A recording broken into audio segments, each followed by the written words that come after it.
Bom dia, boa noite ou boa tarde, seja lá a hora que vocês estão ouvindo. Meu nome é Úrsula Noronha e esse é o podcast Feminismo e Marxismo, do Esquerda Diário e do Pão e Rosa.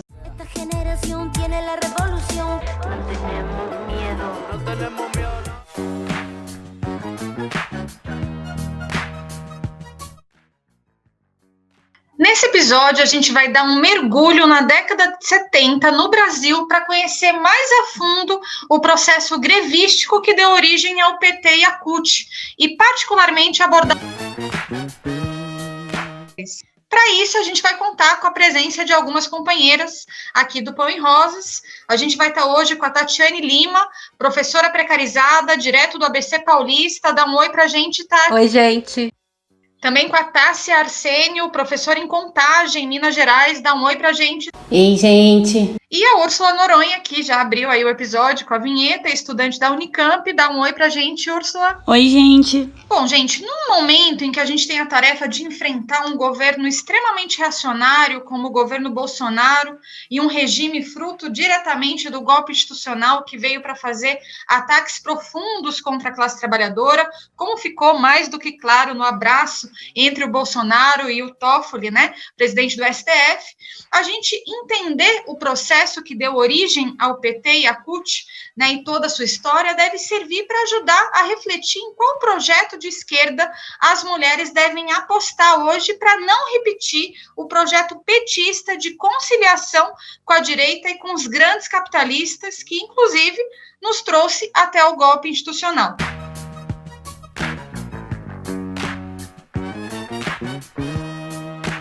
Vamos entender um pouco melhor o contexto histórico, a situação econômica da década de 1970 e como era a classe trabalhadora feminina naquele momento e suas condições de trabalho, mas também a entrada delas em cena, todo o processo grevístico, especialmente no ABC Paulista, em Contagem e Osasco, e depois as contradições de tudo isso, né? Como foram as tentativas de contenção do caráter explosivo da luta das mulheres?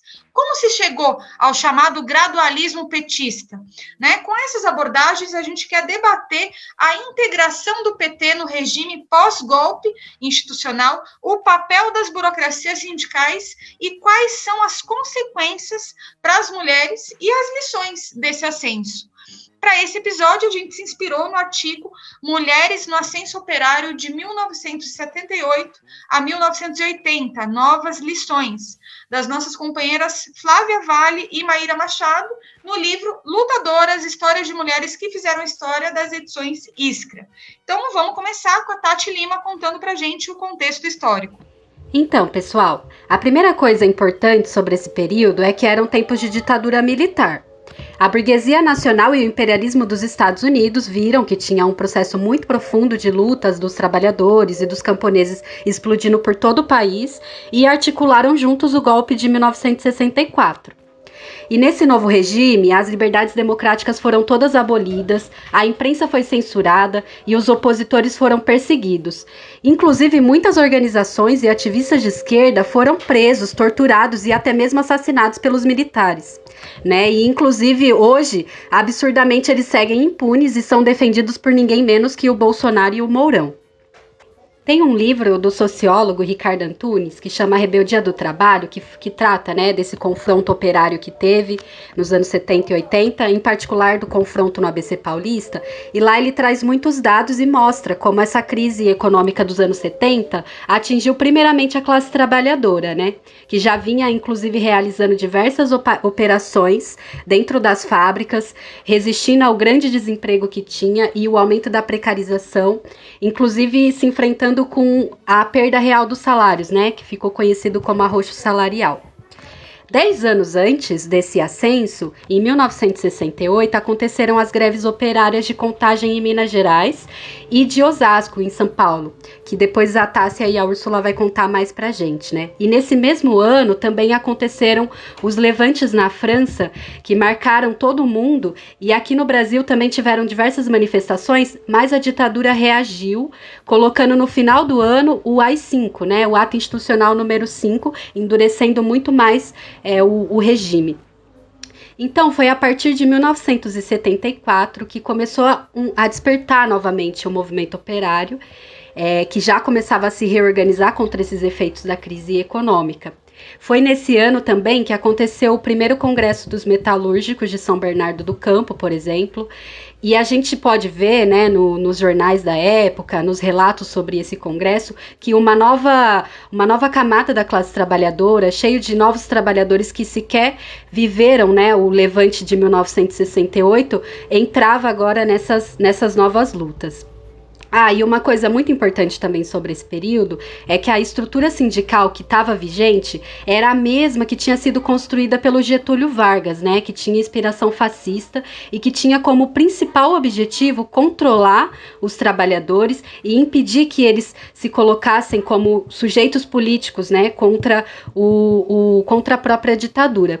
Então, nesse período, essa estrutura sindical que tinha à frente vários burocratas, né, conhecidos como pelego, como o Joaquinzão, né, que era do Sindicato dos Metalúrgicos de São Paulo, que com um monte de fraude foi presidente desse sindicato por mais de 21 anos, imaginem. Essa estrutura sindical, juntamente com a Lei 4.330, que foi instituída em 1964 para regular o direito de greve, eles foram os principais mecanismos para controlar, então, um movimento operário e impedir que se transformasse numa revolta política contra a própria ditadura e a superexploração. Eu queria falar mais um tiquinho dessa crise econômica que a Tati comentou, porque nessa década de 70, apesar da propaganda de avanço econômico, né, que o governo militar fazia, a verdade é que a população sofria demais com o encarecimento da vida. Tinha na época, né, um movimento contra a carestia que atingia os trabalhadores e até setores da dita classe média, que foi uma expressão, por exemplo, dessas mazelas profundas que atingem a população. Para a gente entender um pouco mais esse contexto, né, é importante a gente saber que a economia nacional, a partir de 73, ela entra em recessão. Então, as dificuldades do desenvolvimento econômico se agravam ainda mais. E aí, logo no ano seguinte, irrompe a crise econômica mundial com a alta do petróleo. Para tentar resolver a contradição de uma produção com debilidade para manter suas taxas de lucro, tanto nacional quanto internacionalmente, a ditadura utiliza a indústria para fazer um desenvolvimento que era justamente baseado nesse arroxo salarial que a Tati estava falando. E aí o que acontece? Os salários ficam abaixo dos custos de vida, as facilidades de crédito vão por água abaixo e a garantia de empregos fica ameaçada.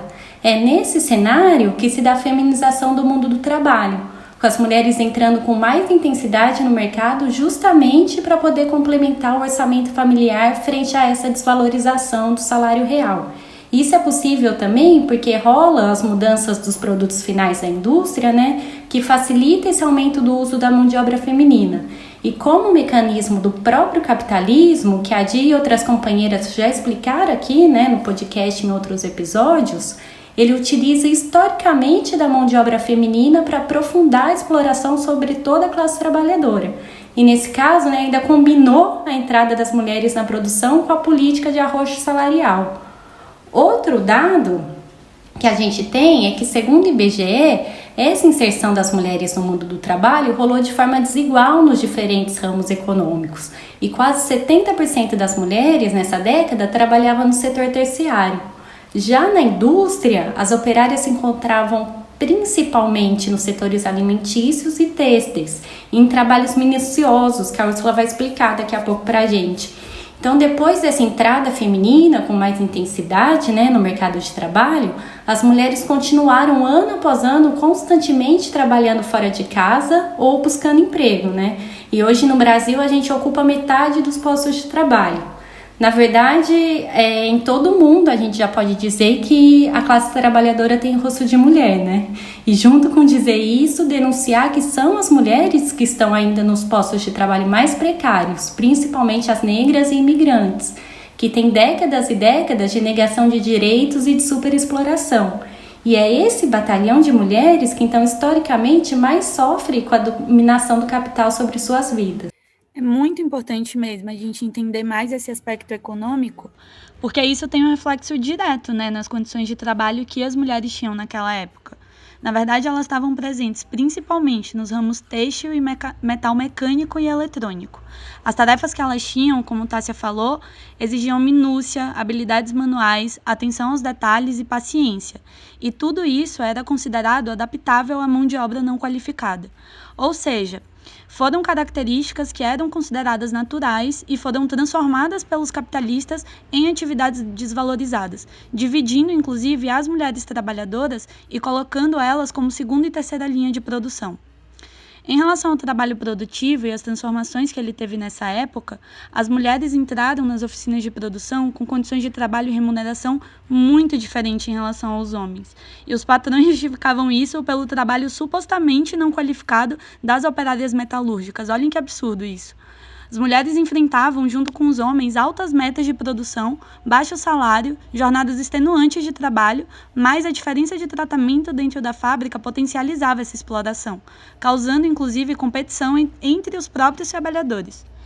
Dados da PNAD mostram que, em 1970, os salários femininos representavam 61,2% dos rendimentos médios masculinos. Na agricultura, além de ser desprezível, na verdade, o percentual de trabalhadoras com carteira de trabalho assinada pelo patrão, que era 14% em 1979, a diária paga ao trabalhador masculino era significativamente maior do que a paga às mulheres. Então a gente pode ver que a ganância capitalista se apropria sim do machismo para tornar a exploração ainda maior. E isso é muito concreto, gente. Na verdade, fica visível com várias questões. Com a diferença salarial entre homens e mulheres, na desqualificação das habilidades do trabalho feminino, como a gente está vendo aqui, com diversas discriminações no ambiente de trabalho, com assédio sexual e moral por parte das chefias, com a diferença por sexo, inclusive no controle do trabalho, como acontece, por exemplo, com a fiscalização na hora de ir no banheiro e com o fato de poder ou não sair para fumar, né? Enfim, de diversas formas também. E para completar, a divisão dos trabalhadores pela patronal dava aumentos para os trabalhadores homens e deixava de dar promoções às mulheres. Então, fica muito nítido, na verdade, que no capitalismo a exploração é um fator fundamental para a superexploração do trabalho. E isso fica ainda mais intenso quando a divisão sexual do trabalho vem junto com a questão racial, porque a gente sabe que as mulheres negras são as mais oprimidas e exploradas numa realidade na qual o conjunto da classe trabalhadora se encontra como escrava assalariada do capital. Sim, Úrsula, com certeza. Esse elemento é bem fundamental e, enfim, todo esse resgate que vocês fizeram é muito importante justamente para a gente entender melhor o momento onde as operárias justamente vão entrar em cena, né?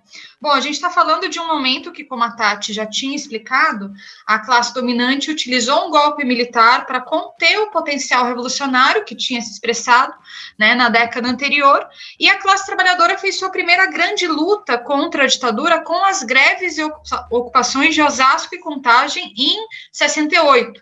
Né, um momento em que o movimento estudantil vinha se levantando, também foi aí que surgiu o AI-5, o Ato Institucional número 5, com medidas repressivas que, inclusive, são reivindicadas até hoje pelo presidente Bolsonaro, né, mas em 1974 a ditadura sofreu uma derrota nas urnas, né, para o MDB, e pressionada aí por essa derrota e pela crise econômica que explodiu internacionalmente, a ditadura iniciou com o Geisel o processo de abertura lenta, gradual e segura, né? Digamos assim. Obviamente era para evitar qualquer explosão de luta dos trabalhadores. Mas nos anos seguintes, as classes médias das cidades e os desempregados começaram aí a protagonizar uma série de lutas.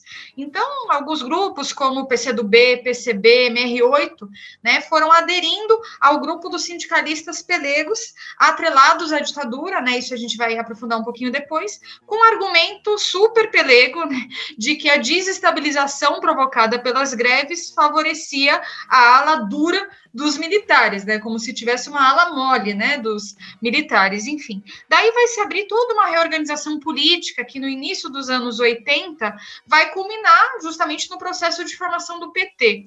E nesse processo as mulheres eram linha de frente e demonstravam aí grande radicalização porque estavam submetidas de maneira mais intensa à superexploração. Então, já vinha tendo movimentações nas fábricas com a participação das mulheres, a articulação de movimentos populares nos bairros com ampla participação feminina. Tem uma citação que ilustra isso, que eu vou ler aqui, que é o seguinte, abre aspas. A primeira fábrica que eu trabalhei foi de autopeças em 1971. Atualmente, eu participo na oposição sindical e na associação do meu bairro.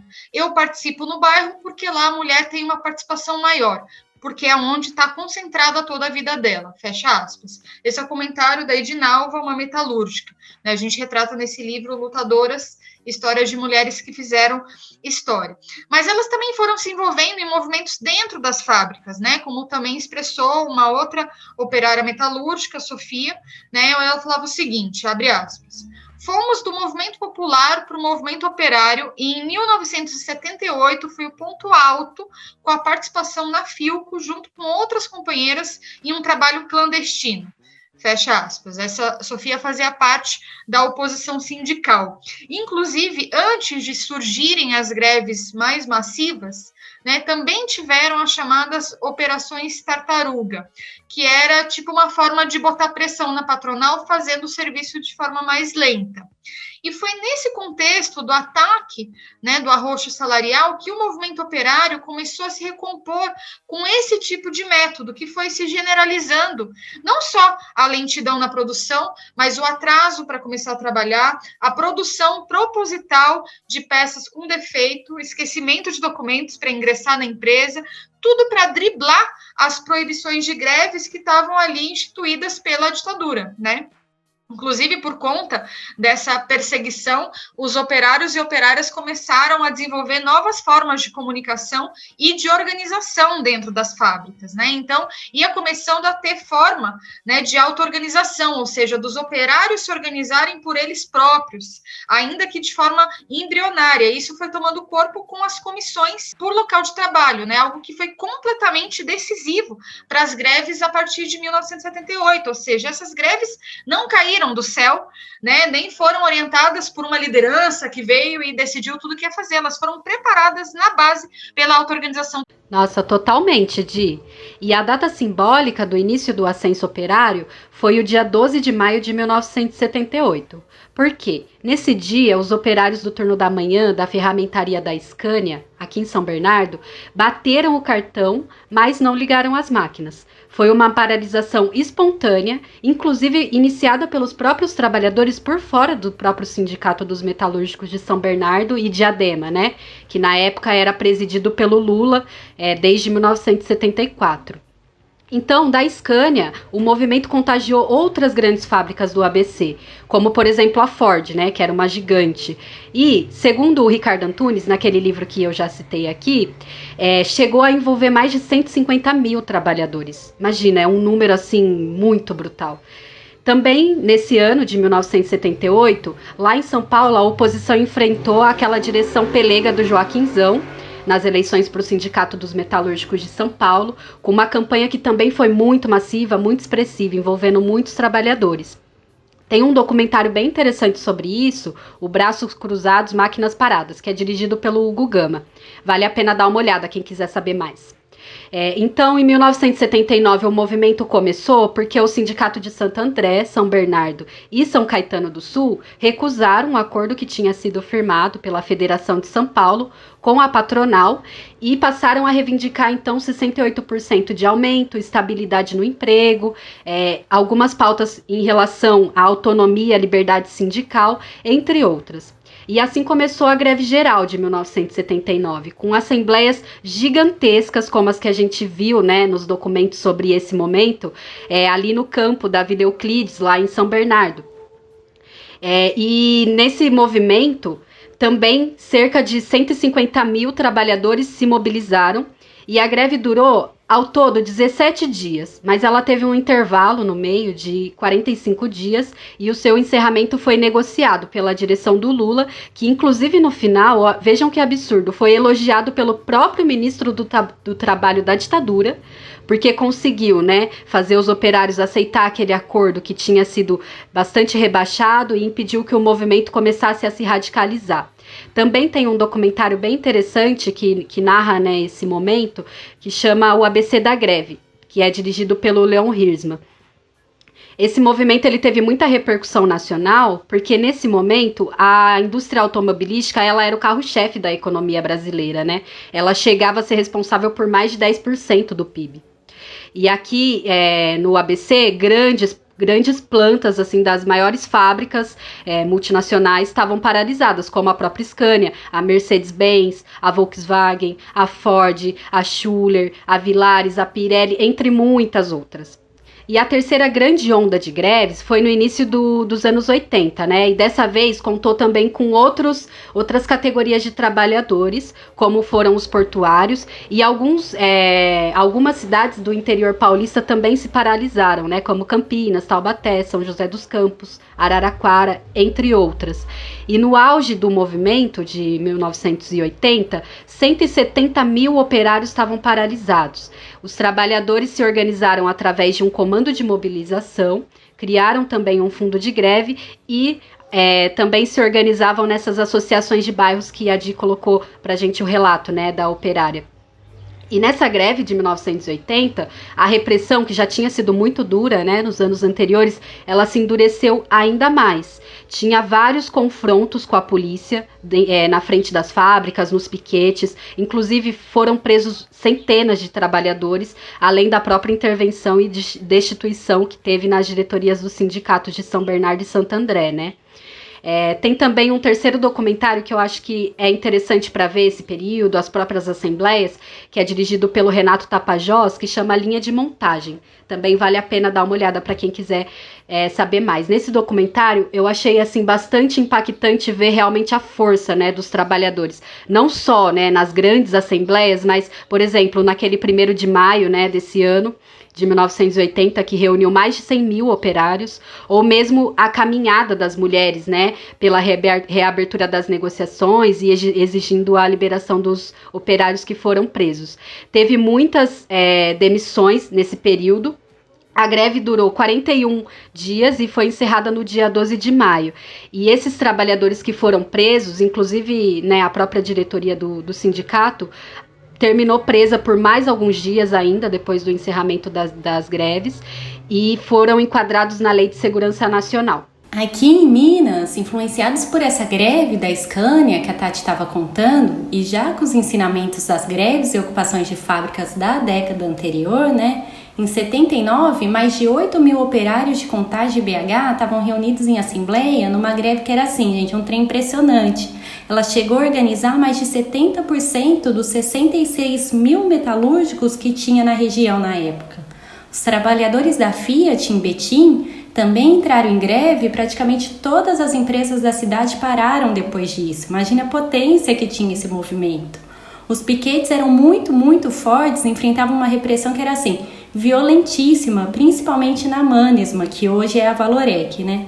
As mulheres, elas tinham um papel fundamental também, mesmo as que não trabalhavam na indústria, mas tinham familiares nas empresas, né? Elas espalhavam boletins do sindicato por todas as fábricas e pela cidade de Contagem inteira. Uma delas chegando a ser presa, inclusive, em frente à Belgo Mineira por conta disso. Essa grande mobilização dos metalúrgicos foi ainda mais sensacional porque ela foi acompanhada por uma histórica greve dos operários da construção civil que tomaram a cidade de BH e também pela greve das trabalhadoras da educação, que votaram essa mobilização com a participação de mais de 10 mil profissionais na Assembleia. Essa greve da educação foi chamada de sem rosto pelo secretário de educação na época. Na verdade, ela tinha muitos rostos, que eram em sua maioria de mulheres, que tomaram as ruas e não queriam mais arredar os pés dali, chamando a atenção de todo o país pelo pioneirismo delas, inclusive recebendo solidariedade dos grevistas de São Paulo e de outras categorias aqui do nosso estado. Gente, eu acho incrível a gente conhecer mais a nossa história, né? E também como esse movimento foi muito forte em alguns lugares do país. Na campanha salarial de 1967, o Sindicato dos Metalúrgicos de Osasco reivindicava 52% de reajuste, mas o índice que foi determinado pela ditadura militar foi de 17%. No meio do clima de Contagem que Tássia estava falando, aqui, ainda em 67, né, em Osasco, os militantes do Sindicato Metalúrgico decidiram preparar uma greve para novembro de 68. Depois do 1º de maio que teve naquele ano, os preparativos para a greve se aceleraram. A greve foi marcada para o dia 16 de julho, 8h40 da manhã. Logo depois, no mesmo dia, 10h30 da manhã, 400 operárias decidiram aderir à greve e paralisaram a Fossa dos Granada, que é uma fábrica da região, e assim foi seguindo. Nisso, os grevistas de Osasco contavam, basicamente, com sua própria organização interna.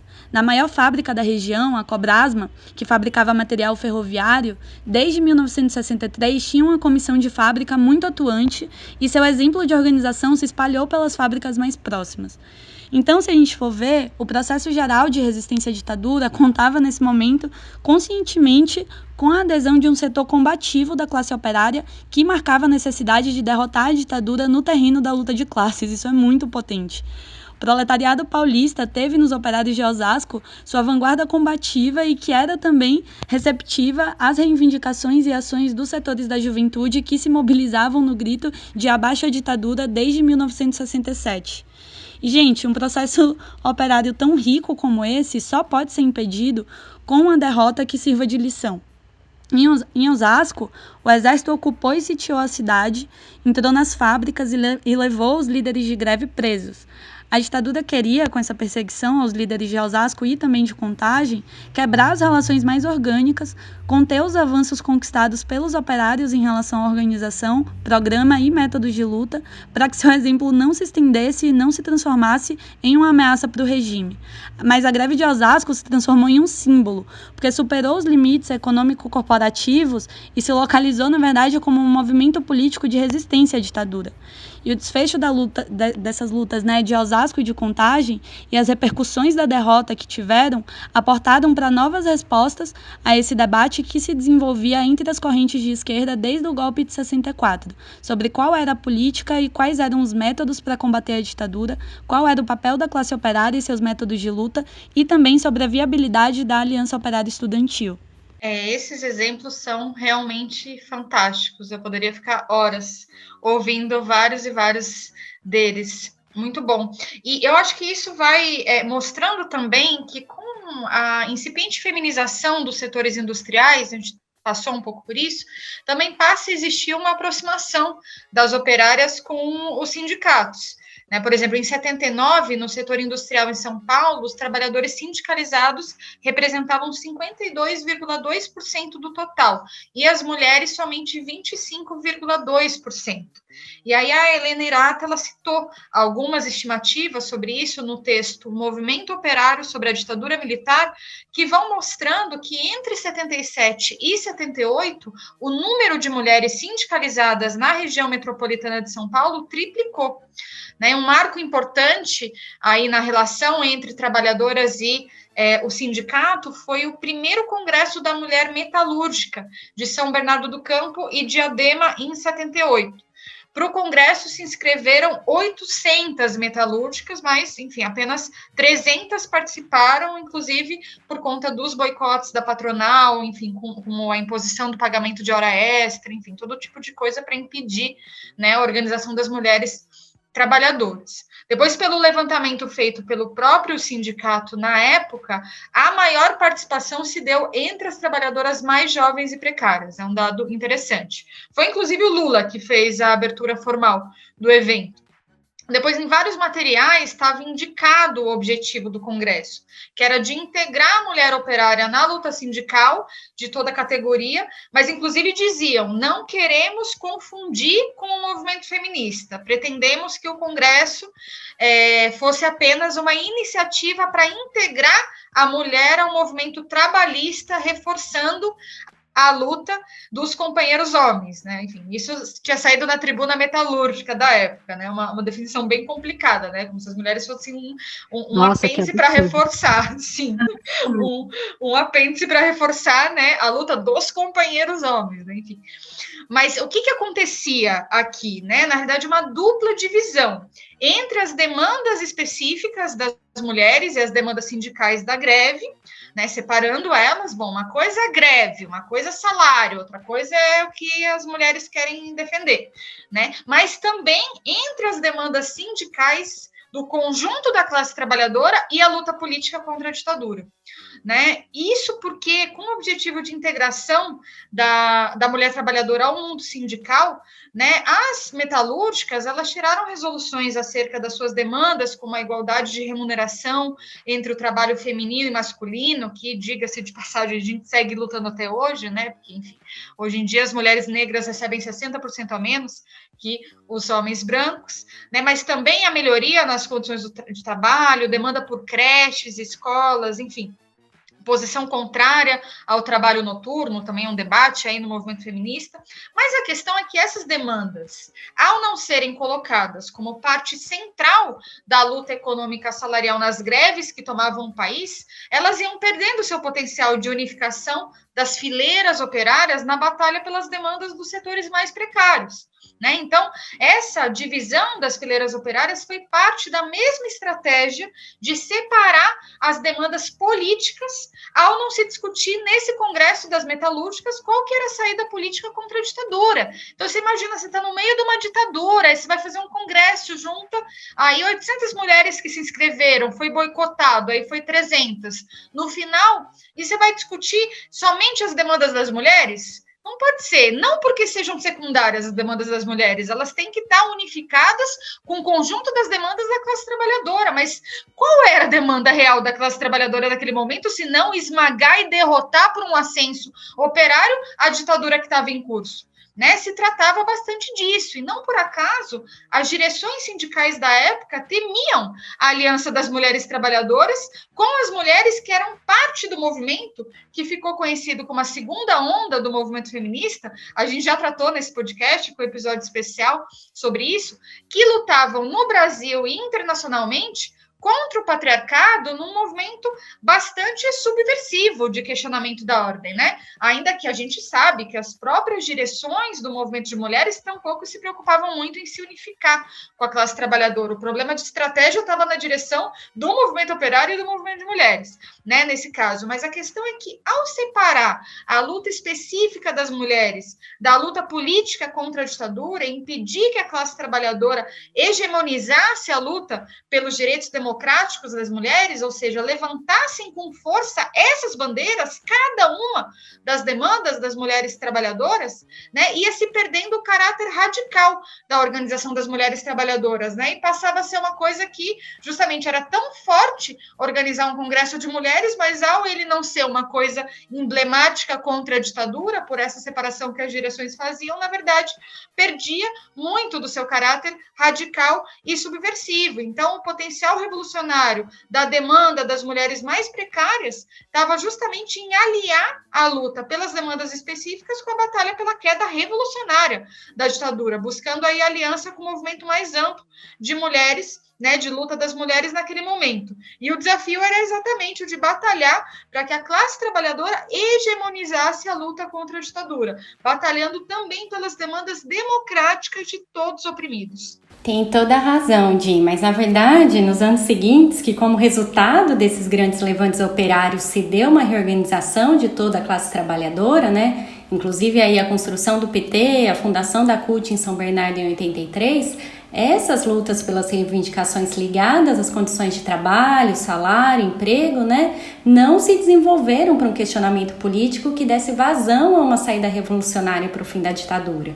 Isso porque, na concepção do Lula e da sua corrente sindical, conhecida como autênticos, predominava a visão de que o movimento operário só podia fazer reivindicações corporativas e os trabalhadores não podiam ser sujeitos políticos, nem se radicalizar. E aí o que acabou acontecendo é que em 85 o primeiro presidente civil foi eleito ainda por eleições indiretas, como forma de preparar uma constituinte controlada pelos militares. E a marca dessa transição foi justamente a de uma esquerda que abandonou a tentativa de derrubar a ditadura por uma via revolucionária. Os PCs, eles chegaram a defender uma saída negociada e o PT uma transição um pouco menos controlada pelos militares, ambos adotando a falida estratégia da conciliação de classes, que freava, né, o potencial revolucionário da luta dos trabalhadores contra a ditadura. Foi essa transição pactuada, gente, que permitiu que os torturadores fossem anistiados e que os que estavam na linha de frente da ditadura também concorressem às eleições. O resultado desse absurdo a gente já sabe, né? Lula foi o candidato da esquerda e quem ganhou as eleições com amplo apoio da burguesia nacional foi o Collor. Depois, com a crise que se abriu e com o impeachment do presidente, o PT ainda se mantém como uma alternativa conciliadora, fazendo acordos para que o Lula chegasse à presidência. E aí depois, já nos anos do governo do PT, né, então continuaram cheios de acordo e benefício para os empresários, banqueiros, latifundiários, capitalistas internacionais, enfim, uma lista enorme da classe dominante, enquanto dava concessões aos setores mais pobres. O PT queria com isso, né, vender para a gente a ideia de que a vida operária podia melhorar aos poucos, com acesso aos programas assistenciais, com o avanço do crédito, e que para as mulheres a gente poderia ter uma vida melhor se a gente fosse governada por uma. O que a gente viu no governo Dilma, que também está extremamente equivocado, né? Já que continuaram os altos índices de violência contra a mulher, continuamos sendo morta por aborto clandestino, ocupando os trabalhos mais precários e, como a Di já colocou, as mulheres negras até hoje recebendo 60% a menos que os homens brancos. A verdade é que com o fim do crescimento econômico, a ilusão desse gradualismo defendido pelo PT caiu por terra, porque já não é mais possível subir degrau por degrau. E continuamos enfrentando, entre outros ataques, a terceirização e sua falta de direitos trabalhistas, por exemplo. O golpe institucional que se deu em 2016, né, foi contra o conjunto dos trabalhadores. E, mais uma vez, a estratégia petista de conciliação teve enorme peso para que isso acontecesse. Quando os capitalistas e os banqueiros perceberam que com o fim do crescimento econômico não iam continuar lucrando tanto como nesses anos dos governos petistas e que seria preciso avançar ainda mais sobre os nossos direitos conquistados para garantir a sua sobrevivência, né, enquanto classe, sabiam que era necessário um representante legítimo da burguesia. E para isso o PT não servia mais, por justamente ainda manter laços com a massa trabalhadora. Com a queda da Dilma pelas mãos da burguesia, o PT ainda continua sem confiar na força da classe trabalhadora e, ao contrário, ainda perdoou os golpistas que abriram caminho para o judiciário avançar na prisão arbitrária do Lula. A CUT e as grandes centrais sindicais traíram as greves e ainda buscaram uma saída negociada com a burguesia. Realmente, Tássia, e apesar de todo esse desenvolvimento, né, que você acabou de colocar aqui pra gente, hoje ainda os petistas tentam defender, né, esse partido e o Lula principalmente como se eles fossem os representantes legítimos dos interesses dos trabalhadores, né? Mas tanto a história que a gente está discutindo aqui como a própria história recente mostram que eles estão muito longe, né, das aspirações mais profundas da nossa classe. E pelo contrário, né, esse partido, na verdade, é um grande obstáculo para a independência política dos trabalhadores, porque se recusa a enfrentar, né, o Estado capitalista, inclusive também se recusa a enfrentar a própria exploração capitalista. E esse governo da Dilma, né, que a Tássia discutiu aqui com a gente, foi quem iniciou os ataques aos trabalhadores, né? Quando a crise econômica de 2008 chegou no Brasil, o próprio governo do PT começou a atacar os trabalhadores. A questão é que para a burguesia, como a Tássia colocou, isso era insuficiente, né? Eles queriam ataques ainda mais duros. E por isso articularam o golpe de 2016, golpe institucional, para garantir, né, todas as reformas que a gente viu e que a gente inclusive está vendo aí, eles querendo passar contra a gente, e em particular o pagamento fraudulento da dívida pública, né, que está arrancando bilhões de reais do nosso país para entregar para o capital financeiro dos Estados Unidos. Então, com esse falso argumento aí de combate à corrupção, a Operação Lava Jato tratou de tirar o PT do poder.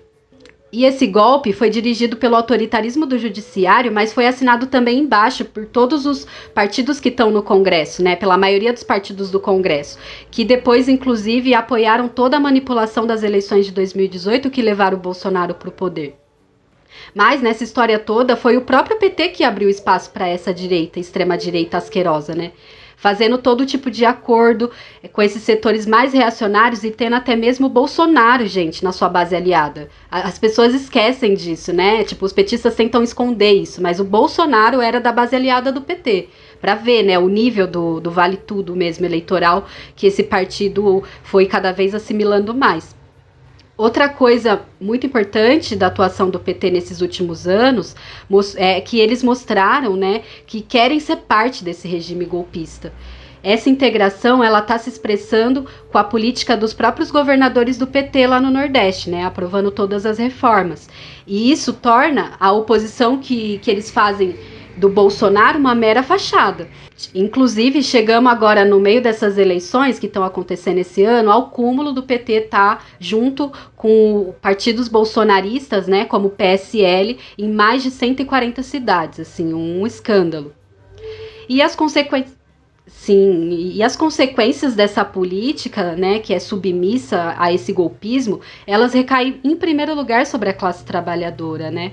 Isso ficou muito claro com aquele caso chocante, né, da menina de 10 anos, lá do Espírito Santo, que inclusive já foi discutido aqui, né, no podcast, ouçam depois, né, tipo, o PT governou por 13 anos, inclusive teve uma mulher, a primeira presidente mulher no seu governo, e não legalizou o aborto, né, e foi isso, em concessão com todos esses setores reacionários, que fortaleceu esses setores aí asquerosos, como a Damares Alves, como a Sarah Winter, para chegar lá e fazer aquilo com a menina de 10 anos, né?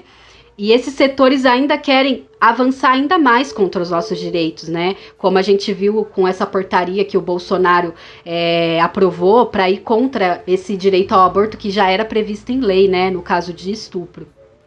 Esses e muitos outros ataques não se encontram com uma resistência efetiva do PT, né? E muito menos das centrais sindicais, que a gente está vendo que está numa verdadeira trégua agora em meio a tudo isso. Isso que a Tati está falando é fundamental para a gente pensar a luta dos trabalhadores e das mulheres hoje.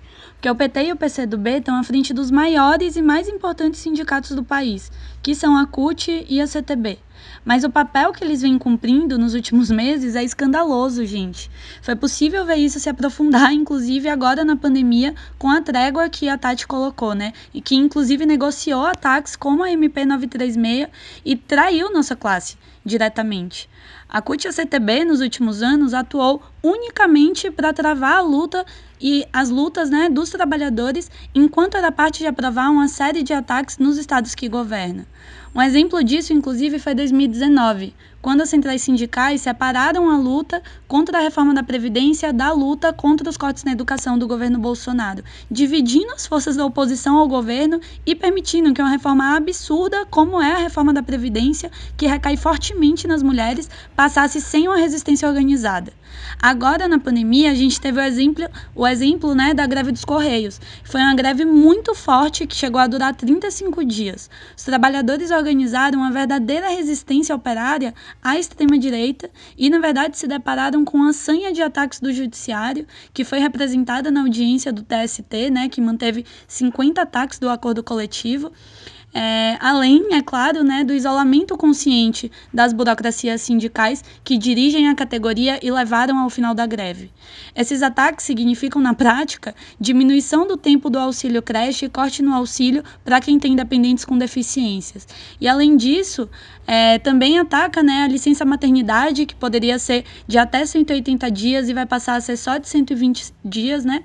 Um ataque que é muito importante às mulheres trabalhadoras. Isso tudo vem junto com a retirada dos itens de garantia da licença-adoção, do período de amamentação e entre outros. Enfim, são ataques profundíssimos aos trabalhadores e principalmente às mulheres, que já veem um relógio interminável das duplas e triplas jornadas de trabalho todos os dias. E a gente tem que ver de forma muito nítida que as burocracias sindicais foram parte de desmontar a greve e construir essa derrota. Sim, é bem impressionante, na verdade, ver o papel de contenção que tanto o PT quanto os sindicatos dirigidos por ele cumpre até hoje, né? E no momento que a gente tem que enfrentar o governo Bolsonaro, né? E todo o regime do golpe. Isso é ainda mais gritante, né? E a gente está aqui fazendo hoje um episódio que é um episódio de resgate da nossa história, né? Da nossa classe, para conhecer as lições, etc. E é inevitável, né, abordar o papel do PT criticamente, né? Tem gente que fala que criticar o PT é fazer o jogo da direita. Não, minha gente, fazer o jogo da direita é se aliar com o PSL em mais de 140 cidades nas eleições municipais, né? E quando a gente está denunciando, né, todo esse golpe institucional, a gente está denunciando o impeachment contra Dilma, a prisão arbitrária do Lula, as eleições fraudulentas, tudo isso, né? Todo esse avanço do judiciário, mas esse combate frontal ao regime do golpe, ao Bolsonaro, não nos coloca na defesa do projeto político do PT e do seu papel ontem e hoje, né? E justamente para preparar as batalhas futuras, a gente precisa pensar qual que é o papel das burocracias e de um partido de contenção, como vem sendo o PT. E justamente o que deu para perceber mais de conjunto, né, com todas as colocações das companheiras convidadas aqui no episódio de hoje, é que justamente as direções conciliadoras, elas buscaram evitar o desenvolvimento da auto-organização dos trabalhadores para que não avançasse, né, para uma luta sindical que se transformasse numa luta revolucionária contra a ditadura, né? Quando a gente insiste nesse negócio da separação, não é um detalhe, né? Porque você imagina, você está no meio de uma ditadura e vai lutar só por salário? Claro, a gente quer o salário dos trabalhadores que seja o mais digno possível, que os terceirizados não sofram com a falta de direitos, etc. Mas existe uma luta política, senão quem faz a política é só os que são considerados políticos por cima? Não, quem faz política é a classe trabalhadora, na base, na estrutura, no local de trabalho, né? É disso que a gente está falando. E no âmbito da organização das mulheres trabalhadoras, também aí o papel das direções foi buscar tanto impedir essa ligação explosiva, quanto impedir que a luta das mulheres se ligasse com o movimento feminista internacional, né? Como eu tinha falado, vinha de uma onda bastante subversiva naquele momento, né? Então mantinha aí a luta das mulheres restrita ao tema da mulher e as demandas mínimas, impedindo que os congressos das operárias metalúrgicas, né, por exemplo, pudessem se transformar em trincheiras contra a ditadura numa perspectiva abertamente revolucionária. A contracara disso está no caminho seguido pelo PT depois, né, que algumas companheiras já tinham tratado aqui, mas para dar uma resumida, né, as mesmas demandas mínimas das mulheres que eles colocavam como centro apenas dos congressos foram entregues sem dó, seja pela via do avanço do trabalho precário no governo do PT, atingindo esmagadoramente as mulheres trabalhadoras, seja por acordos de governabilidade, como foi a chamada Carta ao Povo de Deus, né, aí feito pela Dilma em 2010, né, garantindo que no seu governo não ia ter o direito ao aborto, né, ou seja, nem mesmo as demandas mínimas elementares das mulheres, essa estratégia é capaz de atender. Então, as concessões são consequência distorcida da luta das mulheres, né? As coisas que as mulheres foram conquistando nesse período, né? Concessões que não transformam o status quo da sociedade, né? Já que podem ser rapidamente cooptáveis pelo sistema ou então retiradas pelas crises capitalistas, né? Bom, colocado tudo isso, acho que é importante enfatizar esse papel das direções.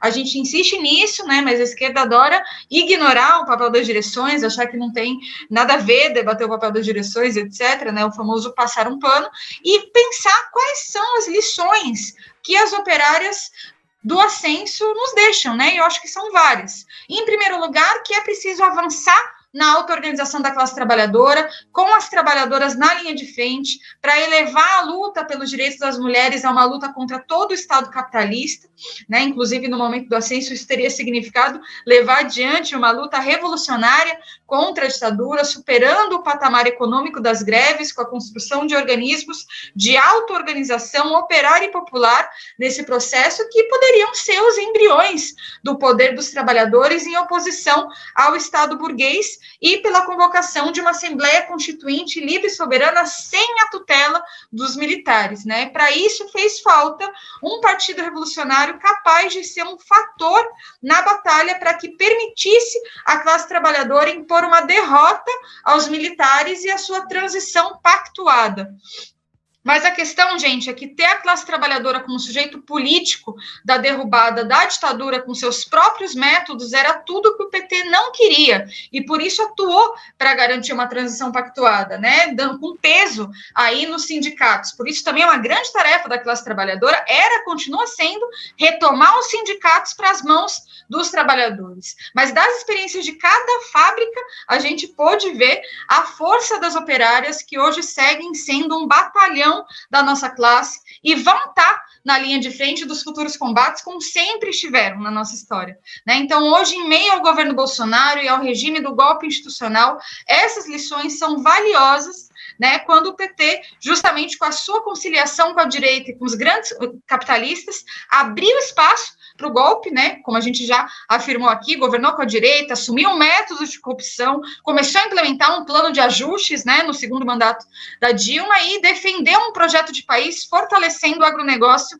a bancada evangélica e o judiciário, né, e tudo isso foi fatal para descarregar a crise nas nossas costas, né, e, enfim, e avançar com várias medidas autoritárias que eu já tinha tratado anteriormente, que dão o tom de um regime cada vez mais apodrecido hoje, né? E a questão é que nós não estamos falando de um passado, né, do PT, né? O PT segue essa toada, né, na atualidade, aplicou aí a reforma da Previdência nos estados que governa, bom, eu comentei das coligações, é um verdadeiro descalabro, né? Não existe nenhum tipo de enfrentamento com a extrema-direita assim, por isso a gente também veio criticando o PSOL por reproduzir essas práticas, se coligando também com partidos burgueses, recebendo dinheiro de banqueiros, também defendendo policiais aí como parte da nossa luta, né? O que a gente sabe que é incompatível.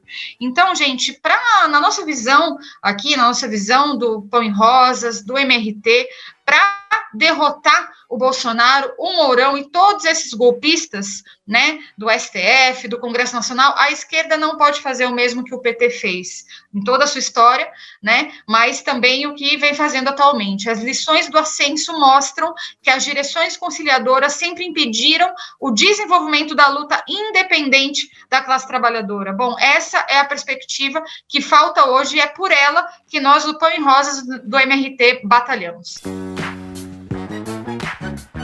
Gente, espetacular esse resgate da história da nossa classe, que muitas vezes, né, a gente desconhece, muitas trabalhadoras, trabalhadores não conhecem a história, os erros e acertos, o papel das direções, né, esse gigante que tem rosto de mulher. Então, eu queria agradecer às companheiras que participaram do nosso podcast hoje. Obrigada, Tati. Obrigada, gente. Adorei participar desse episódio.